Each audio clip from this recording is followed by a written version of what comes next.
Good afternoon, everybody. Welcome to HomeGames on this, the Valentine's edition. And I'm joined by simply the most romantic man in platforms. It's Mr. Andy Bell, of course. Morning, afternoon, Andy. How are we feeling? Afternoon, Mark. Yeah, very good. Very excited about this. Well, I can tell. It's spilling out you. Hello, everybody. We've got lots and lots of people on, so thank you very much for coming and joining us. Looking down the list, I can see some first-timers on there, I think, so you are particularly welcome. This is a fairly loose chat, a chance for you to ask some things of our HomeGames guests. Now, as ever, whenever we have somebody on that's the chief exec of a listed business, there are some things they can talk about and some things they can't talk about. So, if you're trying to get stock tips or insider dealing tips or anything like that, then you really, really need to DM Andy for those. You can't just do them out loud. But the chat will be open all through the 45 minutes or so we're together. If you want to ask a question that you're sure that I'll catch, there's an ask a question button at the bottom of your screen, and that flips a little thing up on my screen so I can see that, and I'll work that in to our chat with Andy. In terms of other housekeeping, as ever, those of you who are old lags will know this. There's a little thing goes in the chat there. Click on that if you've got echoes or it's not sounding good or stuttering in any way, and that usually helps. It's a bit snowy in Edinburgh today, so you never know. We might crap out or something. Owing to the snow, I don't know if it's snowy where you guys are, but I've already had enough of it, to be very honest. Now, bit of a big week, I think we all know, right? So I guess we'll probably start, Andy, and just, with the such big news, just how disappointed were you with England on Saturday? Well, I'm more thinking about Everton's game against Spurs tonight than worried about what's gone behind, to be honest. But no, I thought it was a good game, and the worthy winners came through. The teeth. Yeah, the Everton thing, that's football. I don't think we play that in Scotland. No, we definitely don't. It's not a game we play. But yeah, my wee lad is 9. And I was trying to explain to him that I was basically his age the last time Scotland did that.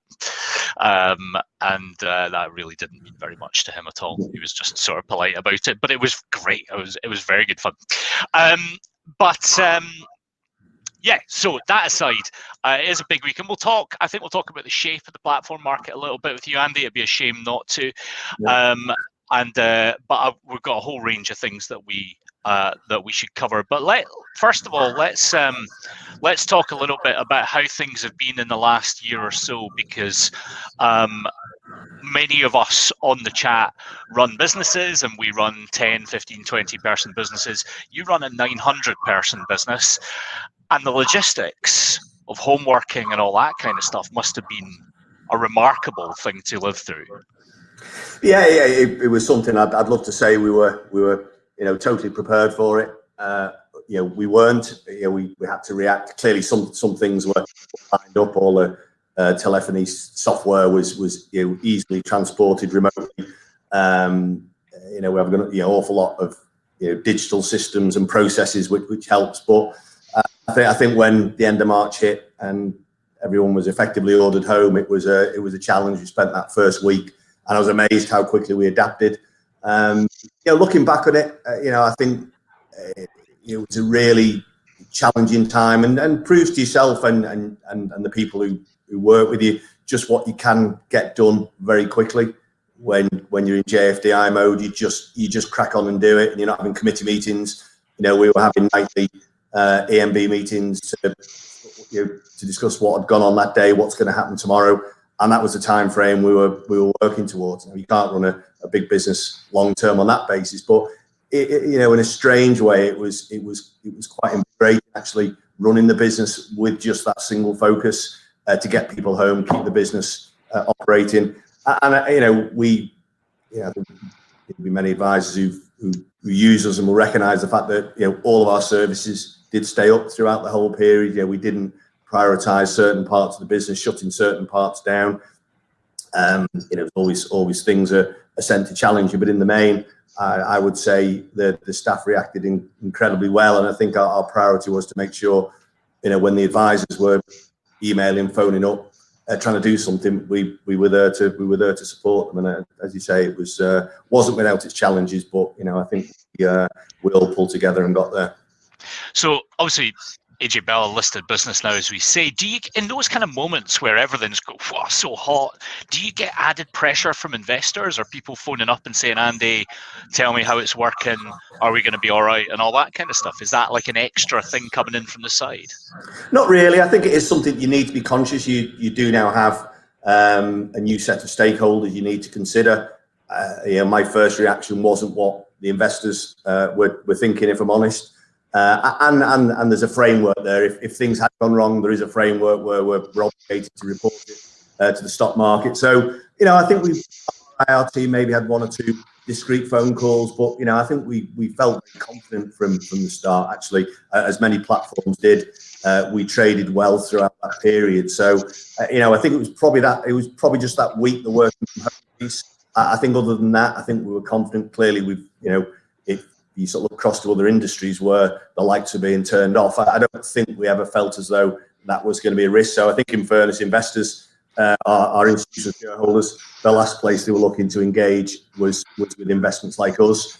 They had other investments in industries that were clearly far more impacted than us. So no, we didn't really get much. But again, it does make you stop and think that there is an added level of thinking that you need to go through when you are a listed business, and also being careful what you say to people. You can't just go off reassuring people, saying, "Yeah, don't worry, things are fine," when you've got to speak to the stock market as a whole. So if you say anything important, so it was a interesting period, but that certainly wasn't the major takeaway from it. No, and it works the other way as well. I guess you had your lad from KPMG hitting the news in the last day or so, telling his staff to stop whinging about working from home and all that kind of stuff. Yeah, and I think I'd say staff engagement, being remote, I think that has actually stepped up a notch. I think it's more important when staff are at home. I think as a CEO, and as you say, many people who are watching this are leaders of people, maybe smaller groups, maybe bigger groups. And when you're in and around them all the time, it's quite easy just to fall back into an informal catch up. I think we did put a lot of effort into communication with staff, and we saw staff engagement scores go up throughout that period. A lot of the sentiment scores we were getting back, I think people really appreciated. And there's some quite personal messages we were putting out. Don't be worried for your job and things like that. And there was a few people who we could have furloughed, who we didn't. So we didn't take any staff onto furlough. We didn't take any of the government schemes. And I think it was one thing doing that. It was another thing actually reassuring the staff that they probably had lots of things to worry about, but actually the job wasn't one of them. And that did play out well. And when we were talking yesterday, you were saying that it's kind of harder this time with lockdown 3, because I've visited your offices a few times, and it's not full of old folk, right? There's lots of kind of old buggers are kind of all up there, but there's disgustingly kind of young people in your office, and I guess many of them are finding it a wee bit tougher this time around. Yeah, definitely. I think the first one was a novelty factor. They didn't need to do the commute. There's a few positives to be had out of it working from home. I think come this lockdown now, and as you say, we do have a fairly young workforce. Lots of them under the age of 30, and I think this time you've sensed that mental health has been uppermost in our thoughts on this, and you speak to them. And you can be in a small flat with either a mate or a partner with a young child or whatever, and two of them trying to work from home and maybe trying to do a bit of homeschooling as well. I think if you survey our staff now, all of a sudden getting back to the office is looking like a positive, and I think and I share that with them as well. To be honest, you can do some stuff at home, but I think it'll be one of the things to remember. There'll be lots of positives going forward on flexible working. I was very much one of the old guard, thinking you need to be in the office really pretty much all week. I've definitely relaxed on that, but human interaction is massively important in running business. with colleagues, your people working for you, whatever relationship you've got in work, it is important. You can just have some FaceTime. So yeah, hopefully it won't be long before we get back to of what will be a new normality. Hopefully not. Hopefully not now. The question thing is filling up already, so I'm going to ask every so often. I'll ask one from that. So I'm going to do one just now. There's a couple in there I can't really ask, chaps, or I could ask them, but Andy's not going to answer them. Someone who I assume doesn't work for you, because I can't see who they are. Oh, I can see who it is, because he's got that kind of anonymous username, but it's I believe it's Mr. Ed Diamond. It says, nice haircut. Was it DIY'd, or do you rely on a professional to do it for you? I was just preparing myself this morning, so it is a DIY. If I turn around now, you'd see I'll stop tonight. Nobody talked to you about your hopes, dreams, and aspirations for your long-term haircut strategy. You just got the clippers out yourself. And this is a very simple question from Ben Goldsmith, but I think it's a really good one, actually, and it's going to speak to the stuff we're going to talk about in the market more generally. And it is this: do you like being a listed company? Do you enjoy this environment in which AJ Bell now finds itself? Yeah, I think it's a really interesting question, that, because I look back.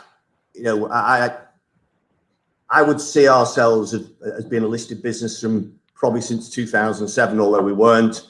When we took investment in from Invesco, many people will be familiar with that. Then the commitment I said to them at the time, it was Mark Barnett and Neil at the time, and I said, look, you can invest in the business, but you're not having a seat on the board, and you can't have a shareholders agreement. But in return, what I will do is I'll run the business as a PLC for you, and therefore you'll get that same level of governance and visibility. And we did that for up until from 2007 for 11 years up until 2018, and that was a great learning curve for me on the way we had to present the business, the governance. So a lot of businesses I see list and they scurry around for the 6 months pre-listing and 6 months after, and I get the board, the subcommittees in place. A lot of the wider infrastructures. We're a regulated business that's had all those board structures in place for many a long year now. So for that, and I do enjoy speaking about the business, and therefore for me, going and spending, we'd go and sit down with them twice a year, run it like an interims and a finals presentation. And so actually, when it came to listing, a lot of the things people warned me I wouldn't like didn't bother me. The new bit was speaking to the analysts. People said, "Oh, you'll find a load of spotty kids asking you daft questions." To be honest, it's been anything other. There've been really insightful questions, and you do get a different perspective on your own business and your own industry when you see it through the eyes of an analyst. So I've really enjoyed that part. Which haven't I enjoyed? If I'm honest, the press bits, I don't mind this, but I'm really happy to talk about the business. It's just when it starts encroaching into about me personally. I've always been very private, but I recognise when you see it, if you see over a public company, then you are to an extent public property. But I like to draw that line, and there's been times where I've been guilty of having what I thought were interesting, wide-ranging conversations with journalists, only for them to realise that they've just been headline hunted and they've just picked one small bit out, and you do learn from that, and maybe naivety there that all new.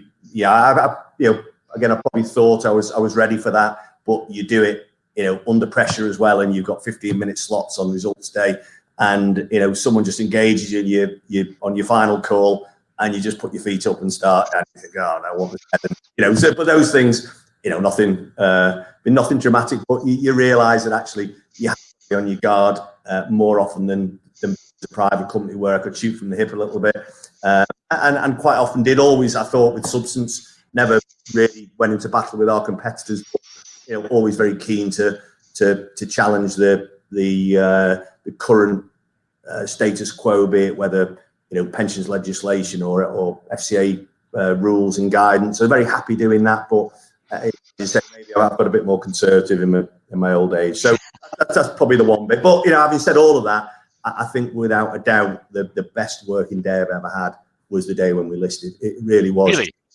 Just that whole experience. It was, I built it up into something where I thought was going to be great. And then in the run up to it, we went down to Paternoster Square, which is where the stock exchange is, and you realise you just stood on a balcony in reception and you're pressing a button, which is a phony button anyway. And I thought this is going to be a real letdown for the family and friends. And, you know, we had probably 60 people down there, lots of family, lots of friends, staff who've come with us on that journey.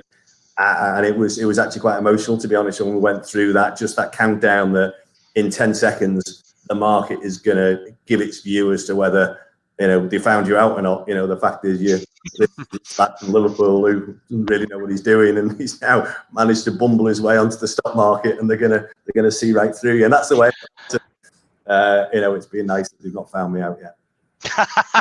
Well, maybe they will after this. How far back, right? To if we kind of take you back just a little bit, 07, you've got that investment in. Did you kind of know the end game was listing at that point? Did you think, yeah, we're going to take this right through, get it listed and do this? Or was it earlier than that you thought that was your trajectory? How did it kind of come into your brain and that this would be where you'd end up? Yeah, probably, I'd say the early years, we were just trying to run a little business and make a few quid and do right for our customers. It was probably, I would say, we set the business up in 95. I think the time frame will be probably 02 to 05. We had a number of approaches to business, and you know, you go in and you get flattered. You know, it's a warning for anyone who's got a business. Someone knocks on the door and says, "I'd like to buy your business." There's, you know, immediately you're flattered. The second question is, I wonder what my business is worth. I can promise you, there's better ways of finding out what your business is worth than going through a process where you think, you know what, I'll get drawn in, I'll go and find out, I'll have the conversation. But what you don't realise is that different people in your senior team react differently. And, you know, I've had the conversation with Nicholas, who I set the business up with. I think he wanted to sell. I think that unlocked his desire to sell and actually hardened my desire to stay in the business. But when the genie's out of the bottle on that one, it's quite difficult. So we actually nearly sold the business on 3 occasions, got to you know, draft SPA, and deep down I knew it was not for me. But I was looking Nicholas in the eye, thinking equally I knew, you know, we were a partnership, business partnership, both did very different things in the business, and you know, the same without him. So I started thinking, how can I find an alternative route? And that was, yeah, I probably got the time frame wrong here, but I think Mattioli Woods probably listed about somewhere in that time period.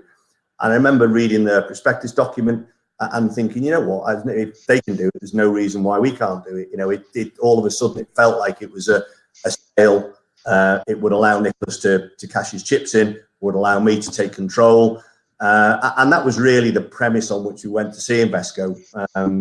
You know, they'd become aware of the business. And I said to them, you know, within 3 years, it's 2007, business listed within 3 years. I managed to drag it out for 11 years. But in fairness to Neil and Mark, they were both gentlemen. And we discussed it every year. And I said, look, I've taken the shilling on this if you want us to press the button, but I promise you now's not the right time. But at the time, as we got closer, it's certainly by 16, I was thinking we would, but then we had all the Brexit uncertainty. And, you know, people think, oh, it was, I can't remember, 5th of December 2018 it was, I think, when we listed. And that was just in the eye of the Brexit storm. I had people ring me up saying, you can't really be floating the business in this climate, can you? But I thought, you know, we've done all this work, and I wasn't really set, you know, it wasn't there for me to sell any shares. It was just to go through that listing process. So we've done all the work for it. I was only selling a few shares, so I was quite relaxed. So it probably goes back to realizing I could never sell out. I'm probably, you know, clearly we could have stayed private forever, but decided that actually an alternative solution was a listing. And I would say it's proved to be very, very good for us. You know, I don't never for 1 second look back and, you know, regretted it. Does it feel, having done it all and kind of gone through all that stuff, and like no business trajectory is straightforward, right? So there's always bodies along the way and people and personalities and all that kind of stuff. But there's not many people go through it with their name above the door. And that's a thing, right? It probably shouldn't be a thing, but is it? Does it feel, do you think, different to you than if it had been still called Centre or something like that? It certainly has its advantages and has its disadvantages. If I was doing it again, would I put my name above the door? I don't know, is the honest answer. I think it's probably marginally had more benefits, certainly those early days. I remember in the early days, being an actuary, certainly speaking to the advisor community, I think you got through the front door if okay, you clearly must have a little idea of what he's talking about. I'll maybe give him a hearing. And I think having your name above the door, it means you don't really need a business card when you're trying to get in through the front door. So I think in those early days, it certainly helped. I think as certainly going through the listing, it puts more pressure on you to make sure that it's not, the business isn't all about you. And I've said this to many people, and it is genuinely true. If I got hit by a bus tomorrow, our business would carry on without missing a beat. Some of the strategic things that I do, I think, might be a challenge to replace, but that can be brought about with experience in the market and time. But the day-to-day running the business, I spend an awful lot of time understanding what's going on and challenging what's going on, but I'm not actually doing much at the moment, if that makes any sense. So I think on balance, I would say yes, do it, but easily persuaded the other way. Fair enough.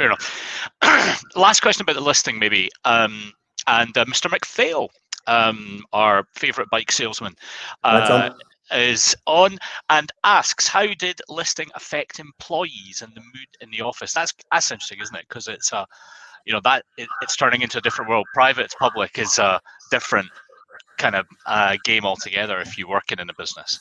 Yeah, if I'm honest, look back, one of my biggest concerns in the run up to listing, I'm not talking about the immediate run up, in the 3 years before it, was that if we list, all the staff will sell the shares and leave, and I'll be left on my own. And I did have a few interesting conversations with people who've been through listing and advisors as well who'd seen it, and I convinced myself that wouldn't be the case. Clearly, I think staff, we made a lot of people very wealthy, including myself, in the business, and I've got no doubt over time we will have altered people's retirement intentions, whereby they may go a little bit earlier than they might otherwise have done. I was at pains. We made sure everyone shares at the IPO, so anyone who's working for us had shares in the IPO. And I do remember, I won't embarrass the person by saying it was, but I did have a conversation which was really, really helpful. They're saying one of the challenges you've got when you go through this is that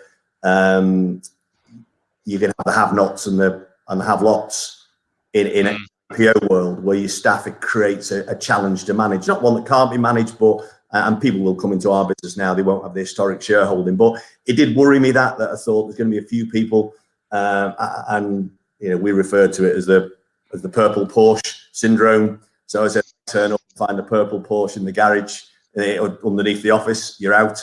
And it's really a message to say, and you might have made a few quid, but if you start flaunting it in this business, it won't be taken well. And really, the other thing, genuinely about the culture in the business, it's one I've nurtured for over 25 years. It was about, all this listing is doing is bringing us a share price. If anyone starts acting differently or behaving differently, or thinking we're a different type of business, then they've lost the plot and they probably wouldn't last anyway. And I'm pleased to say that actually the reaction from staff has been brilliant. All the senior team who went through the IPO with me are still here now.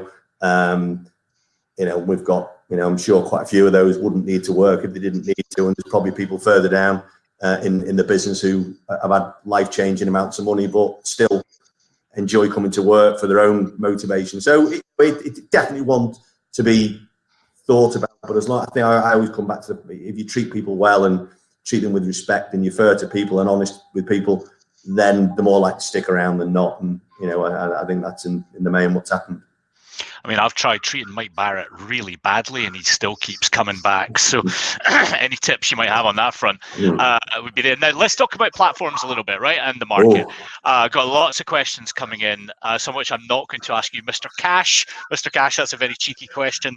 You can't see it, Andy, but he's asking who should lead the new potentially consolidated James Hay Nucleus business. I played the fifth on that one, I think. Yeah, I think that's probably best. So, Justin, what I can do, you see, I can just dismiss your question like that. That's what I've done. But there's a wider question in here. I don't know. Is it do you think it's like a COVID thing that people have got more time to think? Because suddenly the pace of corporate activity in platforms, particularly advised, I guess D2C, because I think everybody would know, but you obviously straddle both markets, was maybe busy a little bit earlier than the advice side, but it really seems to have ramped up ever since we were all stuck at home. Can this be a coincidence? Yeah, I'd probably not thought of it in those terms. If anything, it feels like the whole thing has been painfully slow in arriving. You've been writing papers for as long as I can remember saying that there will be a consolidation. It may be the stuck at home bit is people actually having time to realise that, you know, it's not that easy coming into the platform market. You know, we've gone through it as in, you don't pick on insurance companies, but use them as in the generic term. You know, insurers have come in thinking, you know, platforms of the future, and, you know, maybe not really giving credit for how complicated it is to run a platform successfully.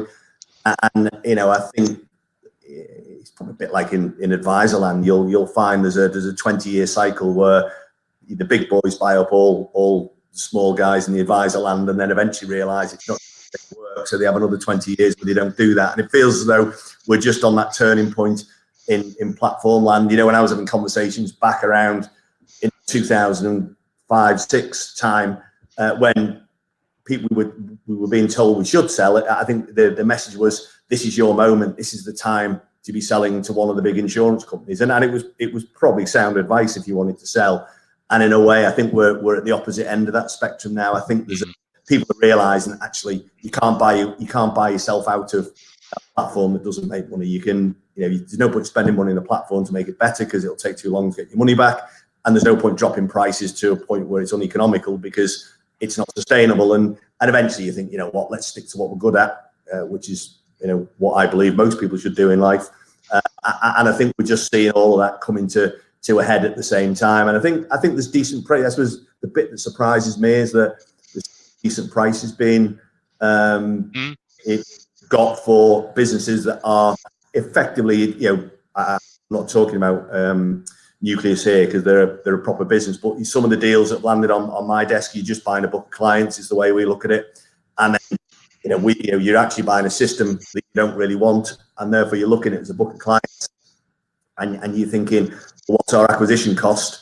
And it's actually harder to buy in advisor land, I think, than it is to buy in D2C land. I think D2C land, you've got a one-to-one relationship with the customer base, and as long as you don't annoy them, it's very different in advisor platform land, where advisors will embed their chosen platform into their internal processes, and it's very disruptive, as we know, without stating the obvious, that if a platform changes IT or through acquisition, it moves from A to B. So, you know, we've stayed on the sidelines for all of this. I think it's fascinating watching it. You know, in fairness, in the D2C side, Interactive have done a very good job of buying up smaller platforms, and you know, you can see why that is a strategy that ultimately will return dividends. On the advice side, I think that it's a bit more of a challenge to really get the cost synergies out of the business, and then you are trying to really merge two propositions, two websites. I'm persuading the advisors that actually this is the way forward. So, you know, hats off to those who've, you know, I'm probably at the wrong end of my career. You know, 15 years ago, you know, maybe fancy doing. I've always thought we came to the market on organic growth is best strategy, and that's what we believe. Not to say there's the room out there for an acquisition approach. And, you know, I think the interesting bit probably with us coming to the market, Transact just before us, which is a big help for us. We've seen Hargreaves, and you see the market multiples that we will attract, and once you see that, the private equity boys, their ears are up, and it is, you know, on paper, deals actually are almost alchemy. You know, you can take the cost out, you can put it all together. We'll get revenue synergies. There's operating margins to be had in the future, and we'll get a 40 times forward earnings multiple.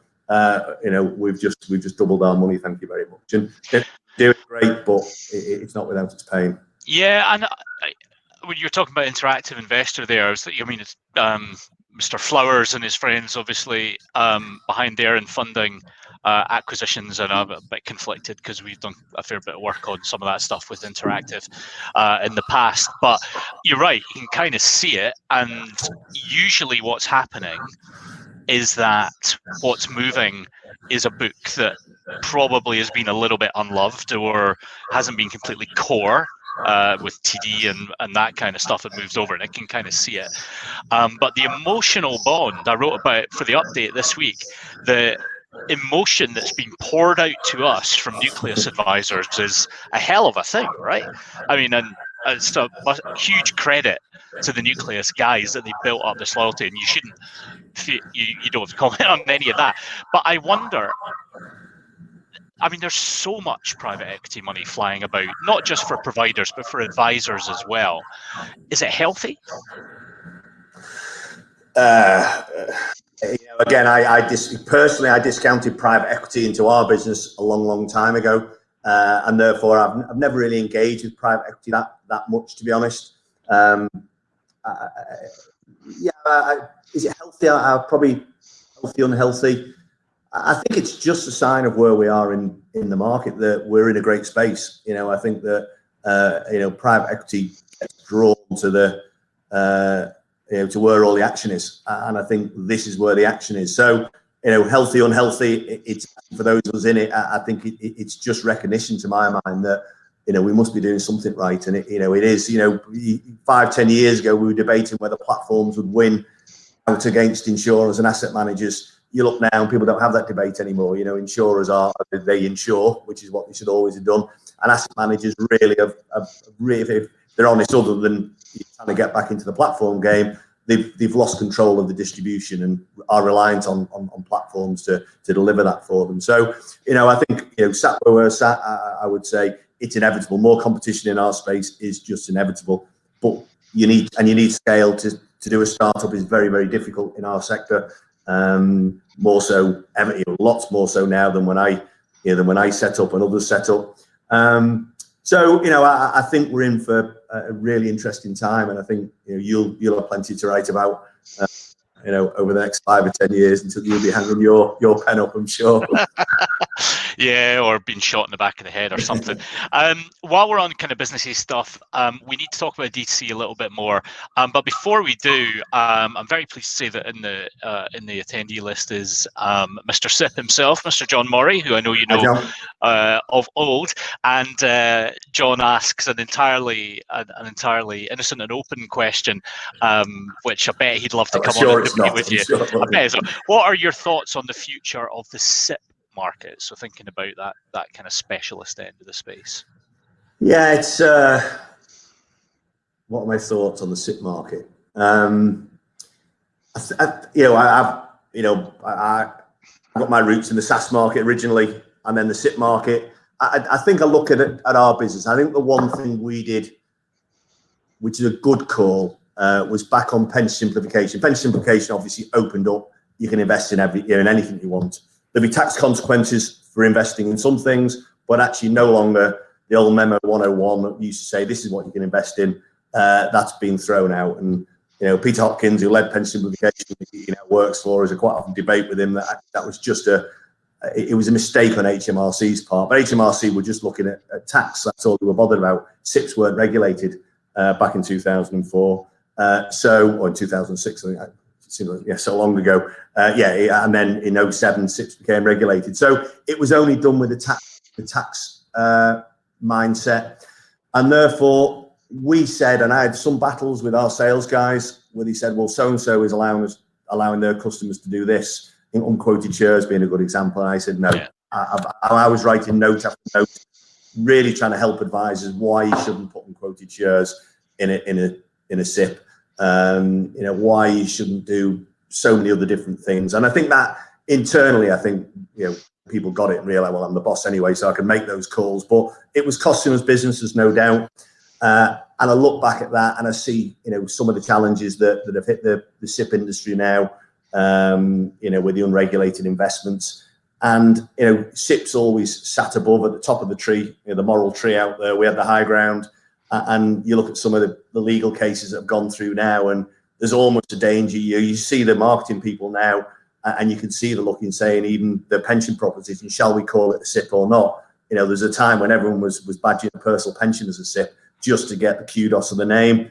I think that's almost flipped the other way now, where I think, we're looking, the RIA that we launched about a year ago now, the retirement investment account, that's out of the depths of an insurance company marketing department.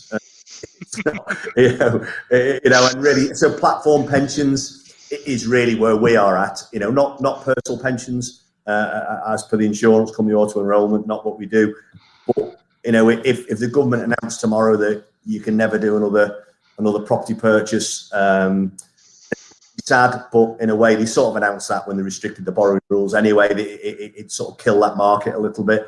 So for me now, it's platform pensions, and I think there's a general theme I would have right across the platform industry, where historically battleground has been how much flexibility we offer, and I think at times that's in SIPs it's led to problems with distressed investments. With platforms generally, particularly in the D2C space, it's created complexities that you probably don't need, where you're trying to service 1 or 2% of your customers. And I think you'll probably see the next 5 or 10 years where the focus is more about simplicity of proposition. Give people a range of choice, but the old adage, people like choice, they don't like choosing. And I think we just need to simplify the propositions. That'll lead to a reduction in charges, because again, we're all getting beat up over our charges. But something's got to give. You got price, service, functionality. You can't have all three. Best of breed. Something's got to give. There are 3 levers in our business that we often talk about, and for me, actually, functionality is probably the one that I would give on, and not at a wholesale level, just on probably getting rid of some of the things that only a small handful of our customers and it's more D2C than on the advice space. But if I had £1 for every time an advisor asked me to do something, be it a calculation tool, illustration tool, do some functionality on the website, and then I think by the smile what I'm talking about. Yeah, it's pretty hard to manufacture your way into success. You can serve it, but it's hard to manufacture it. We are time is progressing, the earth is rotating on its axis, and I want to get into D2C just a little bit, and then I've got some other kind of more fun things to ask you about, and I've got loads of D2C questions here, so I'll try and kind of bodge a couple of them together for you. COVID and people being at home, maybe having a little bit more disposable income because they're not buying overpriced sandwiches in trendy Manchester sandwich places or whatever. Are you, without being crass about it, would you say that for the D2C part has there been a kind of benefit from pandemics and lockdowns? Yeah, I'd say for caution, I won't use those. I won't use words. I think what we've seen definitely is, and I tend to look at this in terms, when I'm speaking to our marketing team, I try and get them to think about life events, and by that you're talking about retirement, redundancy, marriage, inheritance, death. All of those things are what drives people to review the personal finances, and that can drive out into the advised market or drive out into the D2C market. But it's more, for the purpose of your question, we'll focus on D2C. And I think at that point, they will do something about the finances. And I think what we've seen is COVID was a life event and a half. It made people stop in the tracks and think, I need to do something, or I need to check I've got my finances in order. It was quite clear from early days that whilst the government might give us short-term support, any notion that long-term support is going to be there to underpin our retirements is folly, and therefore that triggered a lot of people to go and dust off those policy documents, those letters or whatever. And I'm sure the advised market has seen a smaller level of that pickup. I think a lot of these people who were probably naturally worried, I think the way I would describe that market, people with £30,000 to invest £50,000, they might be what I would call a disenfranchised customer. So they've gone to the bank previously, they've sold them an investment, and they still think they're actually an advised customer when in reality that bank hasn't been giving advice for some years now. And they've got this, and then they look and think, actually, am I one of the lucky ones who can afford to get advice? And at 30 or 50,000 pound, I think everyone on this on this video would recognise it's not that easy. And those are the people we find coming in. And then with most life events, it tends to cause a flurry of activity. That means you don't get chance to go and look actually go and look at your finances. I think with COVID, the stars aligned, and we saw people actually had time at home. And the question I often get asked by investors is how much of what we've seen in the last year is temporary, and how much is going to carry on in the future. And we've seen record dealing activity, record new customers coming in, a slight reduction in the age of those new customers, and then obviously what we've seen over the last few weeks with the meme stocks has been bordering on barking mad, and that's almost a bit that. That's the rest of it. I think is good news story because these customers are tomorrow's advised customers. It's a bit like we look at auto enrollment and think, okay, we're not really going to operate in that space, but come the day, these people will eventually become our customers. And I'm sure many advisors I speak to, when they rationalise us working in the D2C and the advice space, and the commitment I've given to advisors for the last 25 years is we will never become an advisor. So we'll do our bit in D2C and on the advice side, but we will never join the two and start saying we'll offer an advice. And I think most advisors will accept that for what it is, and you've been given a clear ride on doing that. And our advice business is still some way bigger, some way more profitable than our D2C business. So it is that D2C side is for me. It's interesting, gives you different insight into the market, but ultimately it's all both sides to run off the same engine. And actually, if we didn't have the D2C side, our advice side would cost more because we wouldn't have as much of a contribution for the D2C side. So. Yeah, and so that's kind of issue. You got to ask about the meme stocks, because you must have been, I guess you could buy GameStop or whatever through AJ Bell. Did you see big spikes in trading throughout those sorts of periods? We did. I'm pleased that this isn't our market. So what we saw was the ripples at the edge of the tsunami almost, and clearly it was interesting. Nevertheless, we've done some we've done some surveys on those people buying GameStop, AMC. 92% were male. So I think 50% were under 30, 80% under 40. Both of those doesn't surprise me, but I've got young lads. I've got two young lads, one at 19, one at 21. They were asking me about it, saying, "Dad, what do we do?" And I looked at them and shook my head. That paternal disappointment. But it is, and there was it was interesting as well. A survey we did, it was just saying 30% of the people who've invested in crypto stocks are not willing to lose any of the money.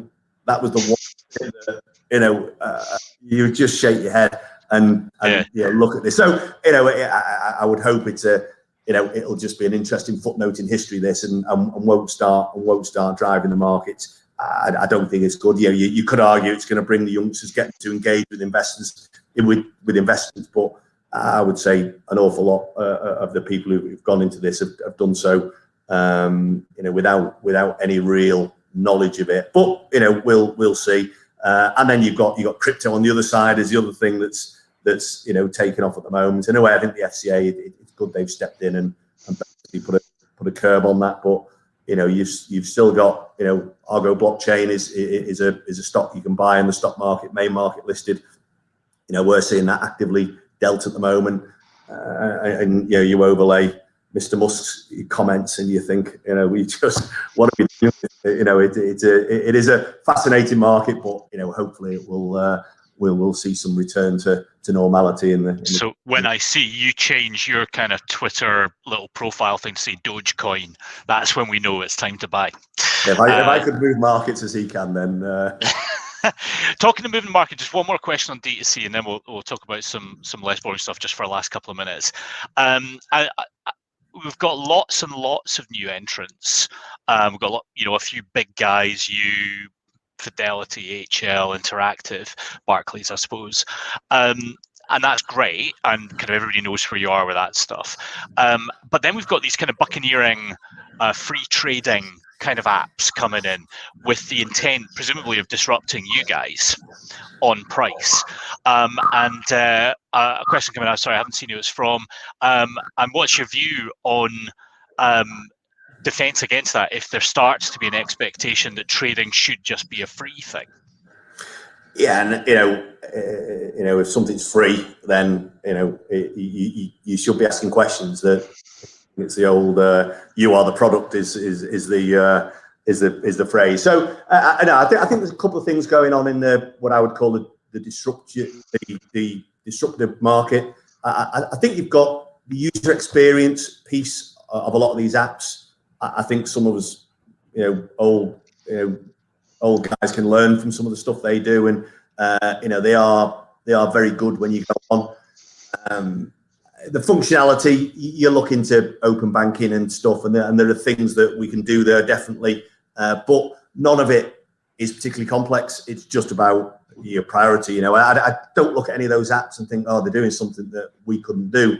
I think they're just doing something that we've not got around to doing yet, and there's no reason, if there's enough demand for it, why we can't do it. So I don't think on a technology front there's any real trailblazing going on. I think it's user experience and some novel ideas, and I think there'll be a different market. I can't see us rounding up a cup of coffee and getting it invested into an ETF, but not to say that there's not a market for it. And again, we would support it. Hope that some of them do well, because they will be tomorrow's customers for us. And we might end up losing out on them because we're seen as the old guard, but it tends not to be the way it works. I think on the free bit, I think what you've got to look at is I would never give my money to anyone who was losing money hand over fist. I think at best they could be sold on to someone else who ultimately try and make some money out of you.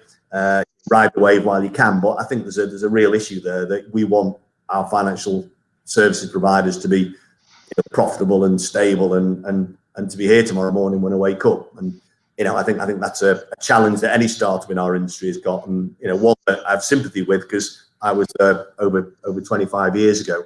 I think you look at the business model. I think again it separates is the likes of Robinhood. You've got to be careful we're not drawing the younger generation into dealing with options, CFDs, etc.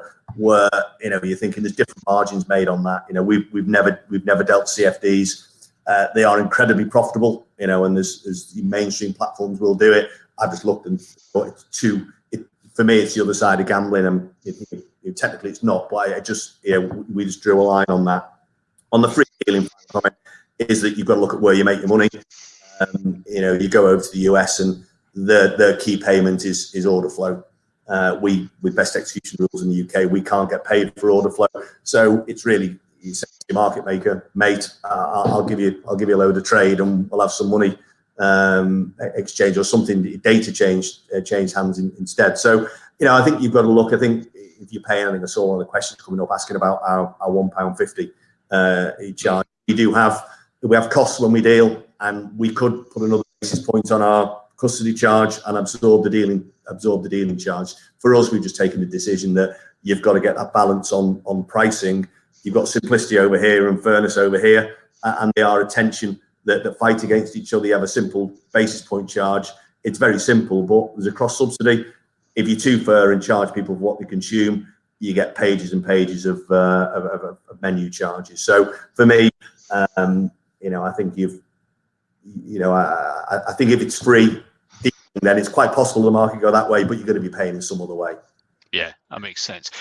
You mentioned betting there, and we've got a question in from Steve Hutton, and Steve asked one question. I want to ask that, and I want to ask something on the side of it, and we really must kind of come towards the end.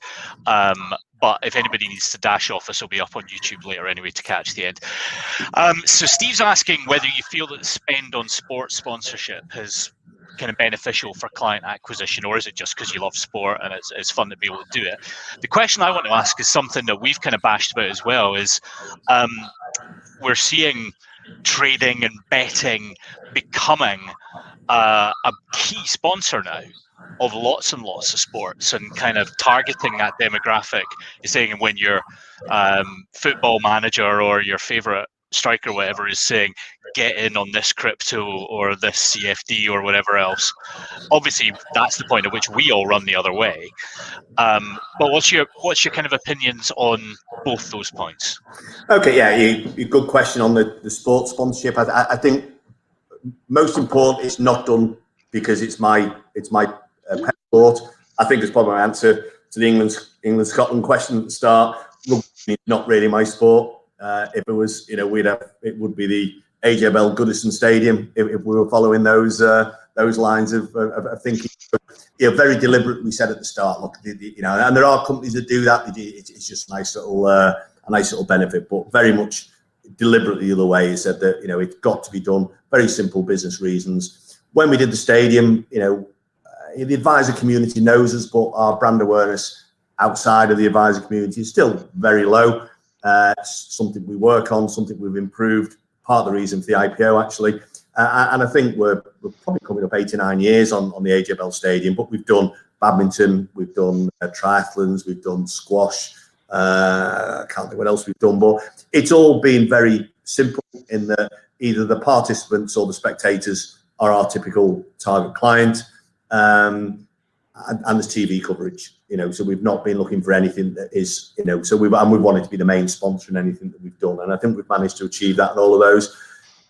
Always difficult to work out how much value you've had out of it, particularly when you do direct marketing, and then you've got this brand and sponsorship. We got Charlie looks after the PR team, which is incredibly valuable when Russ appears on the BBC News or Laura's on the sofa with Dan Walker, whatever his name is. Then that is money in the bank. So you almost need to do all of these things. So it's part of a PR sponsorship brand campaign which supports our more targeted marketing activities. So that, I think, but I don't see us putting another note at the end of it, if that was the question, and I'm glad we did it, and I think it's worked well for us, although difficult to quantify. I think on the betting thing, again, probably got to be careful not to be stepping outside of my remit. As a father of 4, but two lads who would definitely be tempted into buying GameStop or crypto.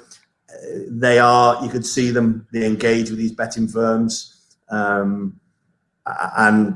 it does, they've done it with tobacco, and you can see if I was administrator in sport, it would definitely be my line of thinking. You'd maybe there's got to be a transition period because sport's in a difficult place at the moment, but it seems to me as though you look at the Premiership shirts now, and they're not even targeting UK customers. They're targeting you're targeting out into the Far East, and it is virtually all betting. And in fairness to Everton pulled out of a betting sponsorship last year.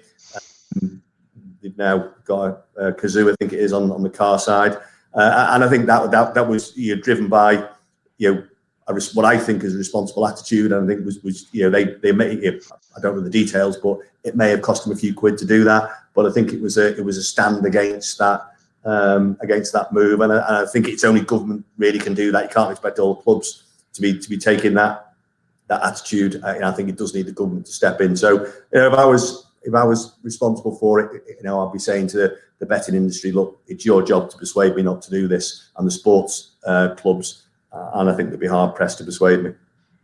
Brilliant. I'm going to ask you 3 relatively quick questions just to finish off, because we're going way over our time, and incredibly, lots of people have stayed. We've still got a huge number of people on the call. So the first one is you now get to do lots and lots of things that you want to do, and I know that you've got lots of interests outside AJ Bell, including horse racing. You told me yesterday, I didn't know you own a restaurant, which must have been interesting in the last year. What outside of work, now that you can pursue these other interests as well, what brings you pleasure? What do you get a kick out of? I would say family, friends, sport are the first ones that spring to mind. I don't tend to stop thinking very much, if I'm not thinking about work. I actually find thinking about something else is a really good rest from thinking about work, and I come back to thinking about work freshly, but I can't just think about nothing. So these other things I do. So as you say, the restaurant, actually 2 restaurants we've got, which is... Oh, sorry. Yeah. Well, you know, some fella said, you'd be mad to open a restaurant. I said, well, I'm not opening 2. And he said, well... Anybody else got a restaurant on the call? Anybody else? Anybody? No, well, I can promise you, as you alluded to, this last year, you're possibly not one of my finer investments, but as I think, as you know, it's we managed to get our 2nd Michelin star a couple of years ago now, which has been good fun. I'm not really involved in that other than a high level and writing the checks when they've got no money. So horse racing again is a bit of fun. We have some stables at home. If you ever want a way to lose money, if it's not buy a restaurant, buy some horses. So it's just making sure the kids have no money to inherit. Really, is the yes for all my personal wealth. I was going to say, how do you make somebody a millionaire? Start with as a billionaire and buy some horses. Yeah, it's a good way to do that. The one silly question that's Ed again. God, Ed, we're going to ban you from these things, but it's a good question. Does Andy want to bet a good bottle of wine on the Spurs-Everton game tonight? So that's really a yes/no question for Ed, isn't it? Well, I'd like to know what his definition of a good bottle of wine is first. It's the top end of Michelin star wine list. And I'm assuming he's betting for Spurs as well. I don't think anyone cares what Ed does. Yeah, go on. I'll take the bet. Good stuff. And then my last one, just to send us off with. I mean, there's going to be, whether or not people are users of AJ Bell or whatever else, everyone can respect what it must take to start from building up a business with, did you say a couple of 100 square feet of office space or something, up to what's there. What would you say to people who are thinking, well, God, I might be interested in trying to build a business over time? Is there something that you've learned that you would pass on? Yeah, building a business, you've got to have a conviction in what you believe in, but be willing to listen to other people as well. I would say doing it on your own is difficult. I've always had, Nicholas in the early days, but had good, good understates it, really, really good, right-hand people around me. And you don't, I think people have this mistake. They need to invent something new to go and set their own business. You don't just need to do it better than anyone else. And I think if you're striving to do something that's already done better than anyone else, we've done some things that I would say we were a leader in it, but a lot of what we've tried to do is just say, okay, understand the market. What does the market want? Let's just deliver it. Get the balance right, as you say, between, your cost, service, functionality, all of those things that, I'd never say enjoy it, but I always made myself a promise in the early days that if I ever woke up in the morning, I had a knot in my stomach about work, I would do something about it. And I did. I got to that point. My first job as a trainee actuary, I was working on with profit deferred annuities as a final salary contract. Didn't know what was going on. It was always, why do we do that? Well, we've always done it that way. It was the only answer I ever got.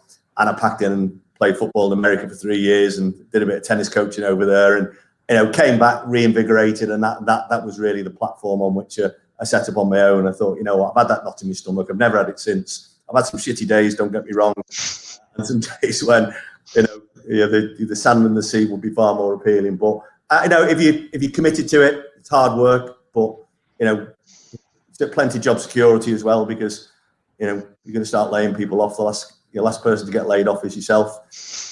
Shh, that's why that's my not thing. Quite as risky as people may think. But no, if you've got the get up and go, get off and do it. It'd be my advice. Outstanding. Well, listen, that's an hour, and we didn't mean to go that long, but couldn't resist because you answer all the questions so fully, and it's been a total treat. Thank you very, very much indeed. Next week, we have Clémence Chatelain from Paradigm Norton. She's a sustainable investing specialist and a chartered planner as well. Steve's going to speak to Clémence next week, so do please come back for that. Thank you to all of you for participating, and a massive thanks to Andy for a session that I've completely loved doing. So all the best. Thanks again, Andy. And